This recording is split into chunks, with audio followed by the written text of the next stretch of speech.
Captain Safdar की गिरफ्तारी के 3 दिन बाद वाकये की सीसीटीवी फुटेज सामने आ गई है, जिसे एक अहम सबूत के तौर पर देखा जा रहा है। कैप्टन सफदर को 19 अक्टूबर की सुबह गिरफ्तार किया गया और सीसीटीवी फुटेज में भी पुलिस निजी होटल में सुबह सवेरे दाखिल होते हुए नजर आ रही है और 46 मिनट तक ये कार्रवाई जारी रही। सीसीटीवी फुटेज में देखा जा सकता है कि सिंध पुलिस की 2 गाड़ियां सुबह 6:08 पर निजी होटल में दाखिल हुई और 2 मिनट के अंदर अंदर निजी होटल के एग्जिट पॉइंट पर एक सिक्योरिटी की गाड़ी खड़ी हुई, जिसने रास्ता ब्लॉक कर दिया। फिर 6:46 पर पुलिस 15वें फ्लोर पर मरियम नवाज के कमरे के बाहर पहुंच गई और इस दौरान 15वें फ्लोर पर जहां मरियम नवाज और कैप्टन सफदर मौजूद थे, वहां एक शख्स फोन पर बात करता और चहलकदमी करता हुआ भी नजर आया और चंद लम्हों बाद कैप्टन सफदर को कमरे से बाहर निकालकर हिरासत में लिया गया और उन्हें लिफ्ट के जरिए नीचे ले जाया गया। फिर पुलिस उन्हें अपनी गाड़ी के साथ होटल के इहाते से बाहर ले गई। जब पुलिस गिरफ्तार करने के लिए होटल में आई तो देखा जा सकता है कि एक सिक्योरिटी की गाड़ी ने होटल से निकलने का रास्ता ब्लॉक किया, लेकिन जब पुलिस बाहर निकल रही थी तो देखा जा सकता है कि जिस सिक्योरिटी की गाड़ी ने बाहर जाने का रास्ता ब्लॉक किया हुआ था, उसने पुलिस की गाड़ियों को गुजरने के लिए अपनी गाड़ी हटाई और पुलिस को गुजरने की जगह दे दी। अब अहम बात यह है कि होटल के अंदर जो पूरी कार्रवाई हुई, इस दौरान पुलिस के साथ एक कैमरामैन भी मौजूद था जिसने सारी कार्रवाई की फुटेज बनाई, मगर ये कैमरा फुटेज अब तक सामने नहीं आई है। कैप्टन सफदर की गिरफ्तारी का मामला अब तूल पकड़ता जा रहा है और ये फुटेज एक ऐसे वक्त में सामने आई है जब वफाकी और सूबाई हुकूमत दोनों को इस मामले पर दबाव का सामना था। सिंध हुकूमत वफाकी हुकूमत पर इल्जाम लगा रही है, नून लीग इदारों का नाम लेकर इल्जाम लगा रही है, सूबों पर हमले की बात कर रही है, तो वहीं वफाकी हुकूमत इसे सिंध हुकूमत का ड्रामा करार दे रही है। इस वक्त सिंध हुकूमत ने मामले की तहकीकात के लिए कमेटी बना दी है और जारी करदा नोटिफिकेशन के मुताबिक तहकीकाती कमेटी की सरबराही सूबाई वजीर सईद गनी करेंगे, जबकि नासिर हुसैन शाह, सरदार शाह, उवैस कादिर शाह और बैरिस्टर मुर्जा वहाब भी इस कमेटी में शामिल हैं। नोटिफिकेशन के मुताबिक कमेटी 18 और 19 अक्टूबर के वाक़ये की तहकीकात करेगी, जिसमें मुबैना तौर पर FIR काटने के लिए पुलिस पर दबाव डाला गया था। कमेटी निजी होटल में पुलिस की तरफ से किए गए रेड के तरीक़ाकार का भी जायजा लेगी, जिसमें मुबैना तौर पर मरियम नवाज की प्राइवेसी और उनके वक़ार को मजरू किया गया।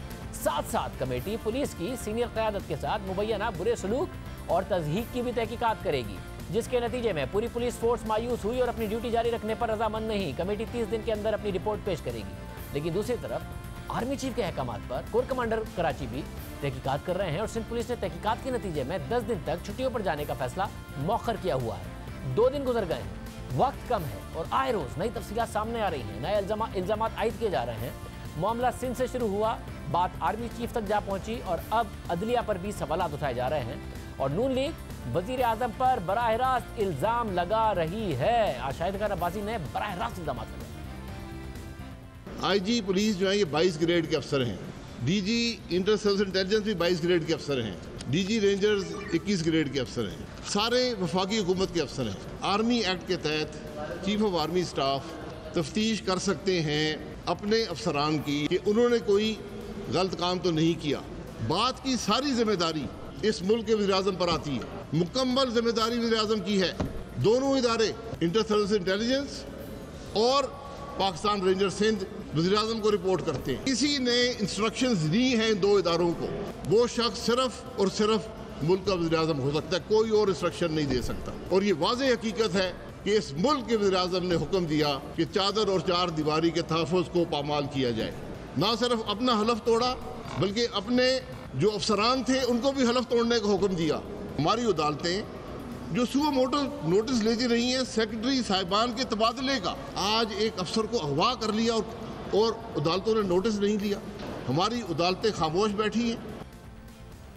शाहिद खान अब्बासी का मजीद कहना था कि उन्होंने इस पूरे वाक़े के लिए कराची में FIR की दरख्वास्त भी दी है। FIR की दरख्वास्त में नून लीग ने मौक़िफ़ अख्तियार किया है कि यह बात जाहिर हुई कि कुछ बाअसर लोगों की जानिब से IG सिंध को रात 2 बजे ज़बरदस्ती उनके घर से एक नामालूम जगह पर ले जाया गया और फिर कई घंटों तक IG का फ़ोन भी बंद रहा और ये बाअसर लोग तहरीक इंसाफ की हुकूमत की हिदायत पर काम कर रहे थे। दरख्वास्त में मजीद कहा गया है कि ये एक तयशुदा कानून है कि सिर्फ एक FIR की बुनियाद पर गिरफ्तारी का अमल शुरू नहीं होता, बल्कि उसके लिए ठोस सबूत मौजूद होने चाहिए। अब ये बात भी जाहिर हो गई कि वकास नामी शख्स जिसने FIR दर्ज करवाई थी वो उस वक्त मज़ार पर मौजूद ही नहीं था जब नून लीग की क़यादत ने वहाँ का दौरा किया था। दरख्वास्त में मजीद कहा गया है कि इन अफराद के खिलाफ मुकदमा दर्ज किया जाए जो IG सिंध के अगवा की साजिश में मुलविस थे, जिसका मकसद ये था कि उनसे गैर कानूनी गिरफ्तारी के अहकामात जारी कराए जा सकें। दूसरी तरफ हुकूमत ने सारा मलबा वफाकी हुकूमत ने सारा मलबा सिंध हुकूमत पर गिरा दिया है। आज वजीर आजम के मुशीर बराए एहतसाब शहजाद अकबर ने सवाल उठाया कि अगर आईजी अगवा हुए हैं तो पर्चा सिंध हुकूमत ने काटना है। आज ये जो झूठों के 2 आईजी थे, इन्होंने कहा जी वफाकी हुकूमत इसमें तहकीक नहीं कर रही। अगर अगवा हुआ है तो अगवा का पर्चा भी सिंध की जुरिस्डिक्शन में कटना है और सिंध की हुकूमत ने ही काटना है। सिंध हुकूमत कहती है हम इंक्वायरी कर रहे हैं, उन्होंने इंक्वायरी ऑथोराइज़ कर दी। उनकी इंक्वायरी ऑथोराइज़ करने के बाद फिर आपका स्टांस क्यों बदला? उसके बाद बिलावल हाउस में ऐसी क्या मीटिंग्स हुई कि आपने अचानक पुलिस की तरफ से कुछ खतूत आने शुरू हो गए कि जी हम बड़े डिमोरलाइज हो गए। मुझे ये समझ नहीं आई कि ये ऐसी कौन सी डिमोरलाइजेशन है कि 2 हफ्ते की छुट्टी के बाद या 2 महीने की छुट्टी के बाद वो मोरलाइजेशन ठीक हो जाएगी।